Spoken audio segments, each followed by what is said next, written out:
Good evening सभी को। तो आज की क्लास स्टार्ट करते हैं अपन। अध्याय षोडश स्नेह विधि। षोडश यानी चैप्टर नंबर 16, चैप्टर 16 ओलेशन थेरेपी। तो इस चैप्टर में अपन क्या पढ़ेंगे? स्नेह विधि। भाई स्नेह से क्या होता है, जैसे कि इसमें बताया कि इस अध्याय में स्नेह कितने प्रकार के स्नेह है, स्नेह के प्रकार, स्नेह प्रयोग, किस तरीके से इनका प्रयोग करना है, किस तरीके से यूज करना है, स्नेह की मात्रा, कितनी मात्रा ले सकते हो अपन स्नेह की, ठीक है, अवधि कितने दिनों तक करा सकते हो, क्या लक्षण मिलेंगे अगर स्नेह कराओगे तो आपको, क्या बेनिफिट्स मिलेंगे, योग, भाई किस किस तरीके से स्नेह करा सकते हो, स्नेह सेवन से लाभ, अब क्या क्या फ़ायदे बेनिफिट्स आदि का वर्णन किया गया। ये तो एक शॉर्ट डिस्क्रिप्शन था, ठीक है, कि भाई इस चैप्टर में अपन ये स्टडी करेंगे। ओके, अब देखो स्नेहन की परिभाषा। तो पहले परिभाषा जान लेते हैं, क्योंकि अपन ने चैप्टर का नाम है स्नेह विधि। तो पहले स्नेह को तो जान ले कि है क्या, कि जिस क्रिया द्वारा शरीर में चिकनापन, दोषों का पिघलना, श्रवणशीलता, कोमलता, जलीय घटकों का प्रमाण बढ़कर क्लेदात में चिपचिपापन उत्पन्न होती है, वह स्नेहन कहलाता है। कि ऐसी कोई सी भी क्रिया करो आप जिसकी सहायता से आपको शरीर में चिकनापन हो, ठीक है, चिकनापन लगे आपको शरीर में, दोषों का पिघलना, अगर दोष जमे हुए हैं कोष्ठ में, ठीक है, शाखाओं में जमे हुए हैं, कोष्ठ में जमे हुए हैं, तो वो पिघल जाए। श्रवणशीलता मतलब एक तरीके से श्रावण होने लगे, मतलब एक तरीके से चिपके हुए दोस्त थे ना, वो पिघल पिघल के मतलब श्रावित होकर कोष्ठों में आ जाएं।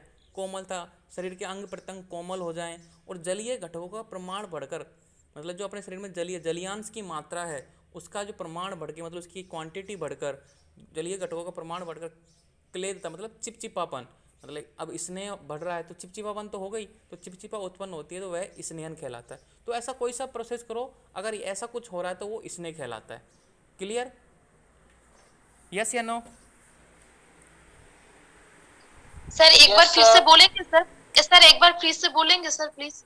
ओके, देखो मैं बोल रहा था कि स्नेहन परिभाषा में ये था कि ऐसी कोई सा भी कर्म करो या फंक्शन करो, कि आपको कोई सा ऐसा कर्म कर रहे हो जिसकी सहायता से अपन को अगर शरीर में चिकनापन पैदा हो रहा है, दोष पिघल रहे हैं उस वजह से, श्रवण हो रहा है मतलब श्रावण हो रहा है, मतलब कोई जो दोस्त चिपके हुए थे ना उनका श्रावण हो रहा है, मतलब जो खाली स्थान है वहाँ पे आ रहे हैं, इकट्ठे हो रहे हैं।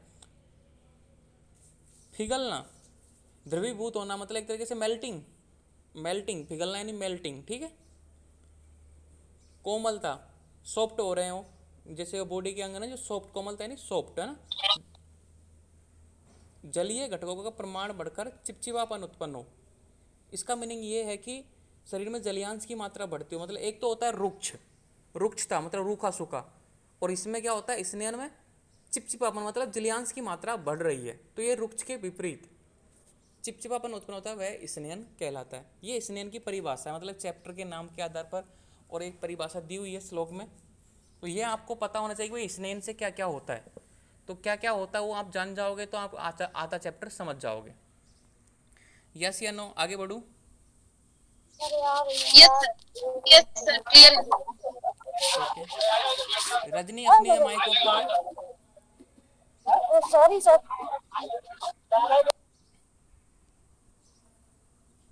अब देखो यहाँ पे लिखा हुआ है, अब ये अलग है, देखो लाल पॉइंट है मतलब ये अलग है, ये लाइन ये इससे अलग, ये एक होगी परिभाषा, ये अलग पॉइंट है।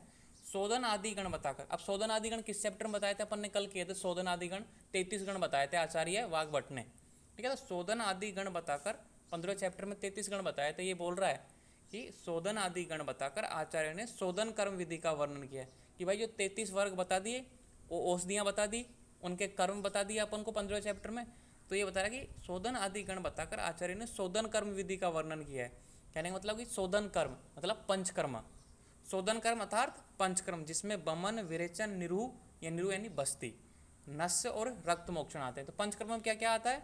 बमन, विरेचन, निरूह को आप कोष्टक में बस्ती भी लिख सकते हो, बस्ती, ठीक है, नस्य और रक्त मोक्षण, ये 5 कर्म आते हैं।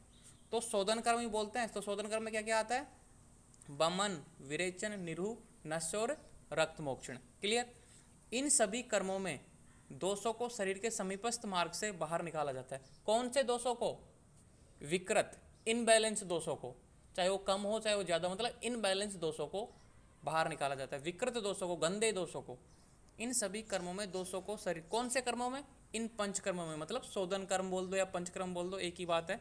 तो इन सभी कर्मों में दोषों को शरीर के समीपस्थ मार्ग, जैसे कि अपने अमाशय में आ गया तो मुख के माध्यम से बाहर निकाल दो, पक्वाशय में है तो बस्ती के माध्यम से या फिर विरेचन के माध्यम से बाहर निकाल दो, अपने सिर में व्याधि है तो नस के माध्यम से बाहर निकाल दो, और कहीं बॉडी में अगर मान लो खून का क्लोथ या कुछ ऐसा गंदा खून इकट्ठा हो गया तो रक्त मोक्षण करा दो। तो इस तरीके से जहाँ पे आसानी से निकल सके, तो इन सभी कर्मों में दोषों को शरीर के समीपस्थ मार्ग, मतलब जहाँ से वो आसानी से निकल सके बाहर निकाला जाता है। इस प्रक्रिया हेतु यह आवश्यक है कि शरीर के दोष कोष्ठ में हो, तभी उनका शरीर से निष्कासन होगा। भाई दोष कब निकलेंगे बाहर? अमाशयम होंगे तभी तो बाहर निकलेंगे, पक्वाशयम होंगे तभी तो बाहर निकलेंगे। अब मान लो कि पक्वाशय में कोई दोष ही नहीं है, वो तो चिपका हुआ है, रक्त मांस में अस्थि मज्जा शुक्र शाखाओं में है, त्वचाओं में चिपका हुआ है, निकलेगा ही नहीं। तो ये क्या बोलता है कि भाई ये तभी निकलेंगे जब ये कोष्ठ होगा। सभी अपना माइक ऑफ रखा करो ना। इसलिए शोधन कर्म करने पहले आचार्य ने स्नेहन व स्वेदन, तो मतलब क्या बोल रहा है कि भाई इसीलिए आचार्य किसने? वाग्भट ने। तो इसलिए शोधन कर्म करने से पहले आचार्य ने स्नेहन व स्वेदन, मतलब स्वेदन यानी अध्याय 17 जो अगला चैप्टर है का वर्णन किया है, जिसमें दोष शाखा आश्रित या गूढ़ स्थान आश्रित हो तो कोष्ठ में आ जाए। कहने का मतलब ये है, अभी एक कमेंट आया, मैं देख लेता हूँ क्या कमेंट आया। तो ये बोल रहा है कि इसलिए शोधन कर्म करने से पहले आचार्य ने स्नेहन व स्वेदन का वर्णन किया है, जिसमें दो शाखा आश्रित या गूढ़ आश्रित हो तो कोष्ठ में आ जाए। इसका मीनिंग ये है कि अगर पंचकर्म करवाना है तो आपको उससे पहले स्नेहन और स्वेदन कराना है। क्यों करवाना है? ताकि अगर दोष शाखा आश्रित या गूढ़ आश्रित, मतलब शाखा यानी मैंने बताया था चैप्टर नंबर 13 में, शाखा यानी रक्त मांस मेद अस्थि मज्जा शुक्र और स्किन यानी त्वचा, ये सब चीज़ें में उसको बोलते हैं शाखा आश्रित। मतलब रक्त में हो, मांस में हो, मेद में हो, दोष इनमें मिला हुआ है। या फिर गूढ़ स्थान आश्रित, जैसे कि आमाशय और मतलब जो कोष्ठों के अलावा अन्य स्थानों पर संधि मर्म इनमें पाया जाते हैं वो दोष। मतलब बोलते हैं ना कि अपन शाखा से कोष्ठ में चले गए, कोष्ठ से शाखा में चले गए दोष।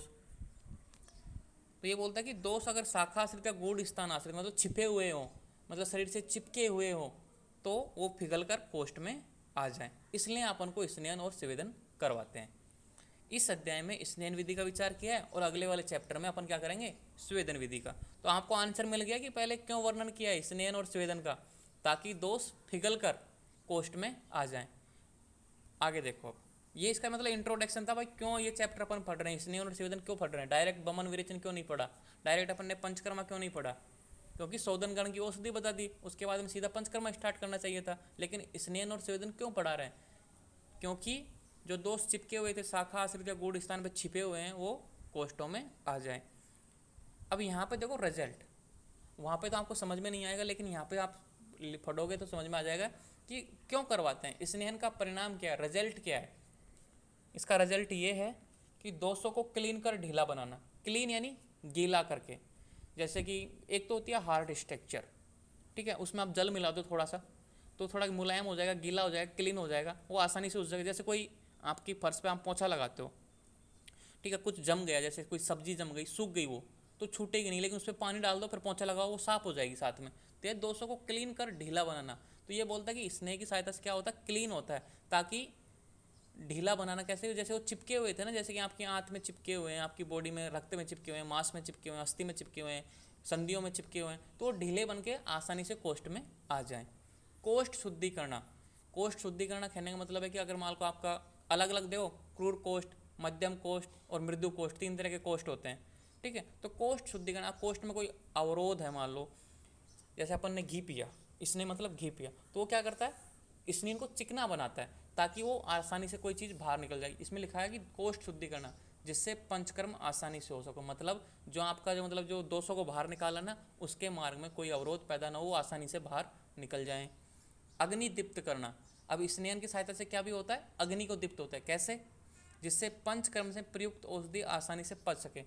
तो भाई स्नेहन कराने से क्या होगा, अग्नि दीप्त होगी एक समुचित तरीके से। जैसे आग में अपन घी डालते हैं ना, और धीरे धीरे अग्नि जलती रहती है, तो ये बोलता है कि अग्नि दीप्त करना। तो अगर सम्यक तरीके से, समुचित तरीके से आप घी का सेवन करोगे, स्नेह का सेवन करोगे, तो अग्नि प्रज्वलित होगी आपकी, मतलब अग्नि बढ़ेगी।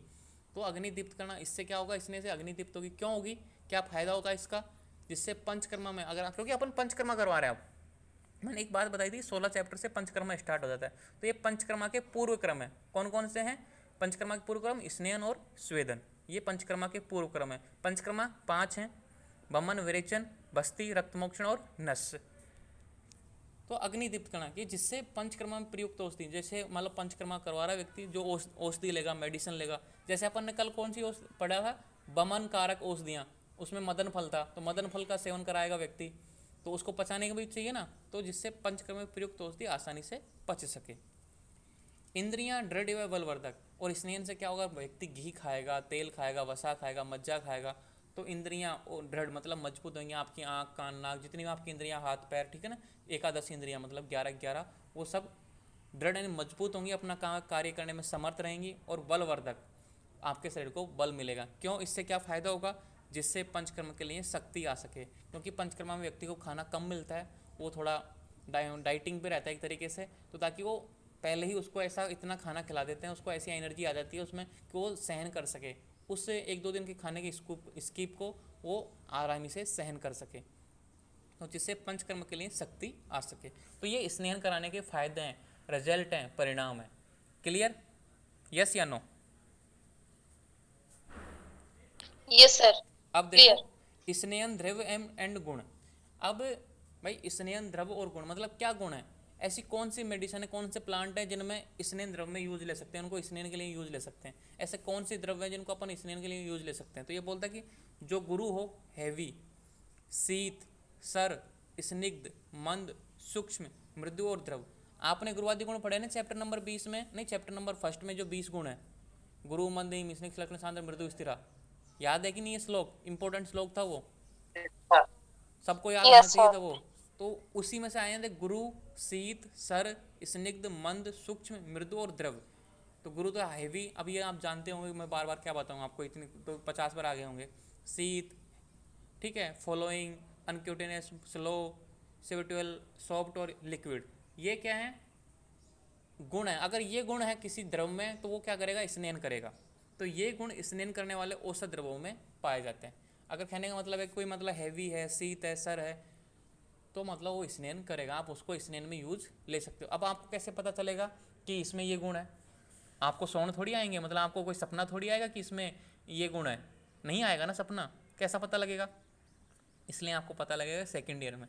द्रव गुण डीजी, जिसको द्रव गुण विज्ञान बोलते हैं, उसका सेकंड पेपर में आपको प्लांटों के सारे गुण याद करने पड़ेंगे, सारे नाम याद करने पड़ेंगे, सारे रस याद करने पड़ेंगे, सारे वीर्य याद करने पड़ेंगे, सारे विपाक याद करने पड़ेंगे। तो द्रव गुण है ना, बहुत ज़्यादा महत्वपूर्ण है आयुर्वेदा चिकित्सक बनने के लिए, और इम्पोर्टेंट सब्जेक्ट है, लेकिन उसमें आपको रटना पड़ता है, याद करना पड़ता है, तो ट्रिक से बनानी पड़ती हैं। तो उसकी टेंशन मतलब अभी तो इतना याद रखोगे भाई, जो गुरु, शीत, सर, स्निग्ध, मंद, सूक्ष्म, मृदु और द्रव, ये गुण पाए जाते हैं, वो क्या करते हैं? स्नेह द्रव कहलाते हैं। मतलब ये गुण स्नेहन करने वाले औषध द्रवों में पाए जाते हैं। क्वेश्चन आएगा कि स्नेहन द्रव वाले औषधों के गुण लिखो, तो आपको ये लिखना है, ठीक है। अब अफवाह देखो यहाँ पे, एक्सेप्शन तो हर चीज़ में मिलता है, देखो तो अफवाह एक्सेप्शन है ये, सरसव तेल, अजा दुग्ध लघु होने पर भी स्नेहन करते हैं। कहने का मीनिंग ये है, देखो यहाँ पे था गुरु, लेकिन यहाँ पे क्या है? लघु, कि भाई सरसव तेल है ना, और अजा दूध, यानी अजा यानी बकरी, बकरी का दूध, गोट जानते हो? बकरी नहीं जानते तो गोट जानते हो, मेरे घर में 20 बकरियाँ इस समय, ठीक है। तो सरसव तेल और अजा दुग्ध लघु होने पर भी स्नेहन करते हैं। कहने का मीनिंग ये है कि देखो यहाँ पे गुरु गुण था, भाई गुरु होगा तो स्नेहन करेगा, लेकिन ये लघु होते उससे भी। अब लघु का मीनिंग क्या है? अच्छी तरीके से बताया हुआ है मैंने, पदार्थ में भी मैंने आपको पढ़ा दिया, अष्टांग में भी आपको मैंने पढ़ा दिया, हर जगह पढ़ा दिया, आपको पता होगा लघु मीनिंग क्या है, जो जल्दी पच जाए, हल्का हो, ठीक है। सरसव तेल और अजादुग्ध लघु होने पर भी स्नेहन करते हैं। कहने का मीनिंग ये है कि इसका अपोजिट है, फिर भी ये स्नेहन कर रहा है। और देखो एक इंपॉर्टेंट बात बताऊं, अगर किसी माता को अगर मान लो दूध नहीं आ रहा, किसी मतलब अभी बच्चे को जन्म दिया है और उसके दूध नहीं आ रहा, और उस बच्चे को दूध पिलाना है, तो आप बकरी का दूध उसको पिला सकते हो बजाय भैंस के दूध के। भैंस का दूध नहीं पिला सकते उसको, वो पचेगा ही नहीं, क्योंकि भारी होता है भैंस का दूध। तो गाय का दूध या फिर बकरी का दूध उस बच्चे को पिला सकते हो, ठीक है। गाय के दूध में भी फिर भी पानी मिला के, लेकिन बकरी का दूध आप बिना पानी मिलाए उसको पिला सकते हो बच्चे को, ठीक है। ये बात इंपॉर्टेंट है। बहुत से बच्चे को बोलते हैं ना, माता के दूध नहीं आ रहा, बच्चा भूखा मर रहा है, तो क्या करें? तो आप उसको बोल दो बकरी का दूध पिला दो बच्चे को, सेम काम करेगा, ठीक है। अब देखो विस्कर, प्रत्युत और मृग मांस लघु होने पर भी स्नेहन करते हैं। ये कौन बताएगा विस्कर क्या होता है और प्रत्युत क्या होता है? ये चैप्टर नंबर 6 में था। चोंच मार के खाती है, हाँ विस्कर, ये मार के खा- देखो विस्किर तो होता है जो बिखेर कर खाने वाला, ठीक है, और प्रत्युत यानी चोंच मार कर खाने वाला। करेक्ट बोल रहा हूँ ना मैं? विस्किर यानी, यस सर। विस्किर यानी जो फैला कर खाता है, जो मतलब एकदम खाने को फैला के खाता है, और जो प्रत्युत यानी चोंच से खाता है। और मृग तो जानते हो हिरन, ये लघु होने पर भी स्नेह करते हैं। देखो वही बात है कि गुरु होना चाहिए था, लेकिन ये लघु होने पर भी स्नेह करते हैं। मछली, भैंस, मांस उष्ण होने पर, देखो यहाँ पे गुण था शीत, लेकिन ये क्या है, मछली उष्ण वीर्य होता है और भैंस का मांस भी उष्ण वीर्य होता है। भैंस यानी वपेलो, ठीक है। तो ये मछली और वफेलो का जो मांस है ना, उष्ण होने पर भी स्नेह करते हैं, ठीक है। अब करते हैं तो करते हैं। अब देखो जैसे कि जौ, अब ये जौ क्या होता है, ओट्स, जानते हो ना, गेहूं के साथ एक छिलका सहित रहता है, जौ होते हैं। जौ का पानी मतलब जिससे बियर बनती है, ठीक है, वाइन बनती है। तो जौ, गुरु और शीत सर, देखो गुरु भी है, शीत भी है, सर भी है। गुरु शीत सर होने पर भी रुक्षण करती है, मतलब ये स्नेह नहीं करती, रुक्षता लेके आती है बॉडी में।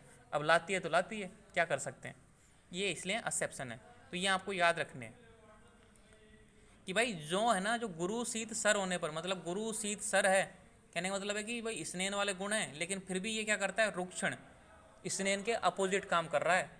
तभी तो डायबिटीज़ वाले व्यक्ति को जौ खिलाते हैं, जौ की रोटियां खिलाते हैं डायबिटीज़ वाले पेशेंट को, ठीक है, क्योंकि रुक्षता लेके आती है।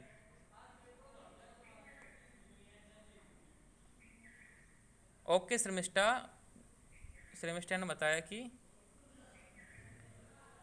जौ है बैरली नॉट ओट्स, ठीक है।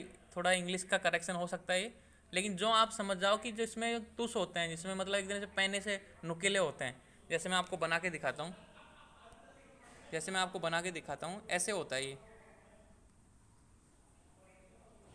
दोनों किनारों से पतला होता है, ठीक है। गेहूँ तो क्या होता है, पूरा मोटा ही होता है, लेकिन जौ होता है दोनों किनारों से पतला और ऊपर से छिलके से आवृत होता है ये। तो जौ वो क्या करता है, रुक्षण काम करता है। Okay, thank you Sharmishtha. अब देखते हैं आगे, तो समझ में आ गया ना, ये आगे बढ़ूँ मैं? ये एक्सेप्शन है, ये आपको याद रखने चाहिए। गुण आपको याद होने चाहिए, गुरु, शीत, सर, स्निग्ध, मंद, सूक्ष्म, मृदु और द्रव, ठीक है। छोटे छोटे क्वेश्चन आते हैं इस चैप्टर से। क्वेश्चन आएगा कि स्नेन क्यों कराते हैं, तो आपको ये लिखाना है, ठीक है। स्नेन द्रव के गुण लिखो, आपको ये लिखना है, ठीक है। स्नेह के योग रोगी, भाई इंडिकेशन, किसको स्नेह करा सकते हो, इंपॉर्टेंट, स्टार मार्क लगा लो आप इसके, कि भाई स्नेह के योग्य रोगी, कहने का मतलब है कि स्नेह किस किस को करवा सकते हैं। आप डॉक्टर बन गए, ठीक है, कोई पेशेंट आया, आप डायरेक्ट ऐसे नहीं बोल सकते जा स्नेह करा ले, आपको पता होना चाहिए किसको करवाना और किसको नहीं करवाना, ये बात पहले पता होनी चाहिए। तो किसको करवा सकते हैं इंडिकेशन, अब देखो रटने की कुछ जरूरत नहीं, मैं आपको बताऊंगा ट्रिक से। स्वेदन और संशोधन कराने वाले, जो स्वेदन कराएगा और जो संशोधन कराएगा, संशोधन यानी पंचकर्मा कराएगा, उसको आपको स्नेन करवाना है। वो बोलता है कि सर मुझे बमन विरेचन पंचकर्मा करवाना है। पंचकर्मा का पूरा प्रोसेस बताऊं मैं आपको, 129 दिन का होता है। अगर पूर्ण सिस्टमेटिक तरीके से पंचकर्मा कराए ना कोई व्यक्ति, तो 129 डे लगते हैं पूरा पंचकर्मा करने में। बहुत से आचार्य 126 126 डे बोलते हैं, और बहुत से आचार्य 129, 3 दिन का अंतर रहता है, थोड़ा सा गैप का, वो अभी फिक्स नहीं है, लेकिन 126 से लेकर 129 दिन लगते हैं पूरे पंचकर्मा में। तो कोई व्यक्ति आपके पास आए, आपसे बोले कि डॉक्टर साहब मुझे पंचकर्मा करवाना, तो उसका आप से इसने कर सकते हो। छीण धातु, मान लो कोई व्यक्ति कमज़ोर है, तो आप उसको घी खिलाओ ना, तो छीण धातु, क्रस, मतलब छीण धातु का मतलब इसमें रक्त नहीं है, मांस नहीं है, सूखा रूखा सूखा व्यक्ति है एक तरीके से। तो छीण धातु, क्रस यानी कमज़ोर, वात पीड़ित, उसके शरीर में वात बहुत ज़्यादा बढ़ी हुई, दर्द से पीड़ित है। वात पीड़ित का मतलब है उसके शरीर में जगह जगह दर्द हो रहा है, तो वात से पीड़ित वाले व्यक्ति को आप इसने करा सकते हो। अब देखो समझो, क्षीण धातु क्या करेगा, घी, उसको घी तेल खिलाओगे अच्छी तरीके से, धातु की पुष्टि करेगा। क्रस को मजबूत बनाएगा। वात पीड़ित को देंगे, वात का नाश करेगा। वृद्ध बालक, वृद्ध व्यक्ति में क्या होता है, वात का प्रकोप होता है, क्योंकि वात का काल होता है ना वृद्धावस्था, तो उसमें उसको स्नेह मिलेगा। बालक, बालक की अग्नि प्रज्वलित होती है, मतलब एक तरीके से अग्नि ज़्यादा होती है, उसको स्नेह चाहिए होता है, तो बालक को।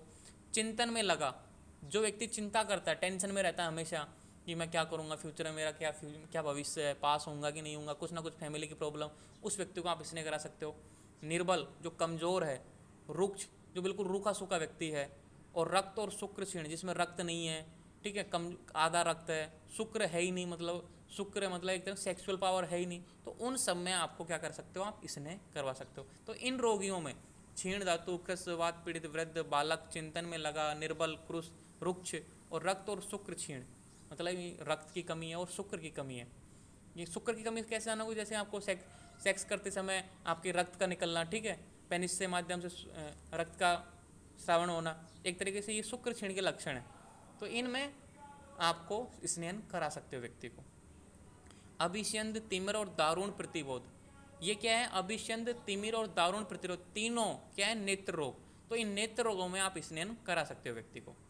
अभिष्यंद, तिमिर और दारुण प्रतिरोध, तिमिर यानी क्या होता है, अंधकार दिखाई देना, दारुण क्या होता है, एक तरीके से कैटरैक्ट हो जाता है एक तरीके से, उस तरीके से दारुण पर पत्थर जैसी आंखें हो जाती हैं एक तरीके से। अभिष्यंद एक तरीके से जो मैल जम जाता है ना आंखों में, अभिष्यंदी कफ बहुत ज़्यादा बढ़ जाता है या फिर कुछ ऐसा जम जाता है, गंदगी जम जाती है, तो अभिष्यंद। तो अभिष्यंद, तिमिर, दारुण प्रतिरोध, तीनों में आप ये तीनों क्या है, नेत्र रोग है, तो नेत्र रोगों में आप स्नेहन करा सकते हो। तो ये इंडिकेशन है, मतलब आपको इन इन चीज़ों में आप स्नेहन करा सकते हो। इनके अलावा कोई अन्य चीज़ आगे, मान लो जैसे कि आप यहाँ पे अगला पॉइंट देखो, स्नेह के अयोग, मान लो ये रोगी आ गया और आपने स्नेहन करा दिया, तो आपको ना भागना पड़ जाएगा वहाँ से, गाँव वाले आ जाएंगे लाठी ले लेके, ठीक है, क्योंकि इनमें अगर आप कराओगे इन सब रोगों में तो आपको परेशानी हो जाएगी, क्योंकि कॉन्ट्रा इंडिकेशन है, स्नेह के अयोग्य हैं ये, इनको आप नहीं करा सकते। अगर आप कराओगे तो कॉम्प्लिकेशन पैदा हो जाएंगे। तो डॉक्टर का मेन कर्तव्य होता है कि आपको पता होना चाहिए कि आप किसको करवाना है, किसको नहीं करवाना। अभी रिसर्च चाहिए ना कि भाई 350 mg से पैरासीटामोल PCM नहीं दे सकते, लेकिन अपन जो नॉर्मली आप गाँव में देखो 500 750 mg तक की गोलियाँ खिलाते हैं और लिवर और किडनी को डैमेज कर रहे हैं। तो आप किसी भी डॉक्टर बनो ना, एक सिस्टमेटिक तरीके से बनना, जल्दीबाजी किसी चीज़ में नहीं करना। जैसे अब मेरे पास कॉल आते हैं कि सर डॉक्टर ये बता दो, तो मैं सीधा मना कर देता हूँ, क्योंकि अभी मैं ऑथराइज नहीं हूँ। जब तक नाम के आगे डॉक्टर नहीं लगता, पूर्णतः डिग्री नहीं होती, तो मैं प्रिस्क्राइब नहीं कर सकता किसी चीज़ को। मुझे पता है कि मैं इसकी बीमारी ठीक कर सकता हूँ, लेकिन मैं मना कर देता हूँ कि मैं अभी ऑथराइज नहीं हूँ, क्योंकि अभी बहुत सारी चीज़ें रेस्ट्रिकेशन है। तो आपको कभी भी कोई किसी की चिकित्सा करो तो पहले सोच लो, समझ लो अच्छी तरीके से कि मैं इसके काबिल हूँ कि नहीं हूँ। तो स्नेह का योग्य कौन है, अति मंद अग्नि। अब मान लो किसी व्यक्ति का अति मंद अग्नि है, बहुत ज़्यादा मंद अग्नि, तो वो स्नेह को पचा ही नहीं पाएगा, तो अति मंद अग्नि में आप स्नेह को नहीं करा सकते। अति तीक्ष्ण अग्नि, और उसकी बहुत ज़्यादा तीक्ष्ण है, मतलब बोलते हैं ना भीषम अग्नि, बहुत ज़्यादा भीष्म, भस्मक अग्नि, भस्मक अग्नि बोलते हैं कि कुछ भी खिला दो तुरंत पच जाएगा, तो अति तीक्ष्ण अग्नि में आप स्नेह नहीं कराना। अति स्थूल, बहुत ज़्यादा मोटा व्यक्ति है, मतलब ओबेसिटी का शिकार है, उसको आपको स्नेह नहीं करा सकते हो। अति क्रस, यहाँ पे ओनली क्रस था, देखो यहाँ पे ओनली क्रस था कि स्नेह के योग में क्रस, लेकिन यहाँ पे क्या था, अति क्रस, मतलब बहुत ही ज़्यादा कमज़ोर हड्डियों का ढांचा ही बन के बैठ गया, उसको भी आप नहीं करा सकते हो। क्योंकि अति क्रस व्यक्ति क्या होती है, अति मंद अग्नि होती है। तो अति क्रस व्यक्ति का अति मंद अग्नि होती है, इसलिए उसको नहीं करा सकते। तो इन चारों रोगों में नहीं करा सकते, अति मंद अग्नि, अति तीक्ष्ण अग्नि, अति स्थूल, अति क्रस, इन चारों रोगों में स्नेह के अयोग्य, मतलब इन पेशेंटों को आप, इन रोगियों को आप कभी स्नेह मत करवाना। उरु स्तंभ, उरु स्तंभ में क्या होता है, ये अपनी जंगा प्रदेश है, इसमें कफ हृदय, कफ का और जो वात का व्याधि उत्पन्न हो जाती है, मतलब एक तरीके से स्तंभन हो जाता है, ये जंगा हिल नहीं पाती, तो उरु स्तंभ में। और आम रोगी में, कफज रोग में, आम रोगी, कफज रोग और उरु स्तंभ, ये क्या, तीनों एक तरीके से मिलते जुलते रोग हैं, इसलिए एक साथ लिखे हुए हैं कि ये कफ की वजह से उत्पन्न होते हैं। उरु स्तंभ, आम रोगी, कफ। आम में क्या होता है, मान लो अग्नि मंद है तभी तो आम बना, और आम बना और ऊपर से घी पिला रहे हो आप उस व्यक्ति को, स्नेह पिला रहे हो, ठीक है, तो पचेगा ही नहीं, क्योंकि पहली बात तो आम पहले से ही बना हुआ है, अग्नि तो पहले से ही मंद है, तो इसलिए आप उसको नहीं कर सकते। तो आम रोगी में, और कफज रोग, क्योंकि आपका वहाँ पे पहले से ही स्निग्धता बढ़ी हुई है, पहले से ही चिकनापन बढ़ा हुआ है। कफज रोग में पहले यही तो होता है, कफ बढ़ा हुआ है, तो पहले से ही चिकनापन बढ़ा हुआ है, पहले से ही सब कुछ बढ़ी हुई है, सब चीज़ें पहले से ज़्यादा मात्रा में, तो आप इन सब में क्या कर सकते हो, अयोग, इनमें आपको रोकना है, तो इसने नहीं करा सकते। अतिसार, किसी को लूज मोशन हुआ है, ठीक है, तो अतिसार। उदर रोगी, पेट से कोई व्याधि है, पेट से में कोई दर्द हो रहा है, कोई किसी भी तरह की पेट में व्याधि है, उसमें आप नहीं करा सकते। मूर्छा, बेहोश व्यक्ति है, बार बार मतलब बेहोश हो जाता है, तो उसको नहीं करा सकते हो। तृष्णा, प्यास से पीड़ित व्यक्ति, पानी की जगह आपने घी पिला दिया उसको, तेल पिला दिया उसको, नहीं पिलाना चाहिए, अयोग्य है। तो तृष्णा मतलब किसी व्यक्ति को अगर प्यास लग रही है ना बार बार, तो उसको घी का सेवन मतलब स्नेह का सेवन नहीं कराना है। बमन, किसी को मान लो बमन हो रहा है मतलब सर्दी हो रही है, बार बार उल्टी आ रही है, ठीक है, तो उसको नहीं कराना। मदात्य, किसी व्यक्ति को नशा हो गया, दारू पीने के बाद में एक नशा होता है ना, व्यक्ति झूमता रहता है कि आज तो भाई गाड़ी चलाएगा, ऐसी वाली सिचुएशन होती है ना, उस व्यक्ति को भी आपको स्नेह नहीं पिलाना चाहिए।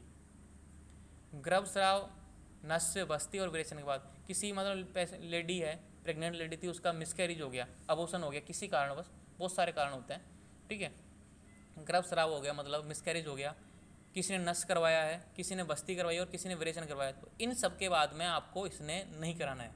ये बात ध्यान रखनी है। किसी लेडी का अगर मिसकैरेज हुआ है, आपके पास आई है, ठीक है, कि बता देंगे भाई मिसकैरेज हो गया, बच्चा 3 महीने का था, वो गिर गया, ऐसे बोलते हैं, ठीक है, गाँव में, तो बच्चा 3 महीने गिर गया, तो आप बोलो कि इसका कुछ ट्रीटमेंट लेना है, तो आपने उसको भेज दिया भाई स्नेन करा लो, नहीं, आपको स्नेन नहीं करवाना, ठीक है, तो इस ये अयोग्य है। किसी ने नस करवाया है, किसी ने बस्ती करवाई और किसी ने विरेचन करवाया है, तो इन सब के बाद में आपको स्नेह नहीं करवाना है। क्लियर बात? तो ये अयोग्य है, ये बात जरूर है। योग से ज़्यादा आपको अयोग पे ज़्यादा ध्यान देना है, योग से ज़्यादा अयोग पे ध्यान देना है। क्लियर? अब देखते हैं, कमेंट आया एक, मैं उसको देख लेता हूँ पहले। आम रोग में क्यों, क्वेश्चन आया कि भाई आम रोगी, देखो आम क्यों बनता है, मंद अग्नि की वजह से आम बना हुआ है। अब अपन को ऐसी चीज़ देनी है जो अग्नि को तुरंत प्रज्वलित करे ताकि आम मिटे, लेकिन अपन उसको इसने पिलाएंगे, जैसे अपन ने घी पिला दिया। अग्नि तो पहले से ही मंद थी, आम बना हुआ है, दोषों में पहले से ही दोष अवरोध, आम की वजह से क्या होता है, स्रोतस अवरोध होते हैं, स्रोतस पहले से ही अवरोध थे, ठीक है, पहले से ही उसमें शरीर में स्निग्धता बढ़ी हुई है, पहले से ही उसमें चिकनापन बढ़ा हुआ है, और उसको पिला देंगे ज़्यादा घी, ज़्यादा तेल, ज़्यादा वसा या मज्जा कुछ भी, तो कॉम्प्लिकेशन बहुत ज़्यादा हो जाएंगे, स्रोतस पूर्णतः अवरोध हो जाएंगे, इसलिए आम रोगी में स्नेह नहीं कराना है। क्लियर? एक कमेंट और है, सर तीक्ष्ण अग्नि में क्यों नहीं। अच्छा क्वेश्चन है। देखो तीक्ष्ण अग्नि में ये होता है कि उसमें आपका जो भी चीज़ है तुरंत पच जाएगा, उसमें अवशोषण नहीं होगा। अपन स्नेन क्यों कराते हैं, अपन ने यहाँ पे देखो स्नेन इसलिए करा देते हैं कि भाई दोषों को क्लीन करना, ढीला बनाना। वो ढीला नहीं करेगा, वो खुद ही पच जाएगा, तुरंत ही पच जाएगा, वो पच जाएगा। उस काम जिसका जो फंक्शन, जैसे एक तो होती है रोटी को सेकना, एक है रोटी का जलना, तो बहुत अंतर है, डिफरेंस है दोनों में। एक तो जल गया मतलब वो भस्म हो गया एक तरीके से, तो जो अपन इसने पिलाएंगे ना वो भस्म हो जाएगा, एक तरीके से खत्म हो जाएगा, ठीक है। तो इसलिए अति तीक्ष्ण अग्नि में उसको नहीं करा सकते, कोई काम का ही नहीं रहेगा। अपन कितना ही घी पिलाते रहो वो तुरंत भस्म हो जाएगा, मतलब एक तरीके से जल जाएगा, कोई काम का ही नहीं है, स्नेन हो ही नहीं पाएगा, तो इसलिए अति तीक्ष्ण अग्नि में उसको नहीं कराते। क्लियर? तो ये हो गए स्नेह के अयोग्य।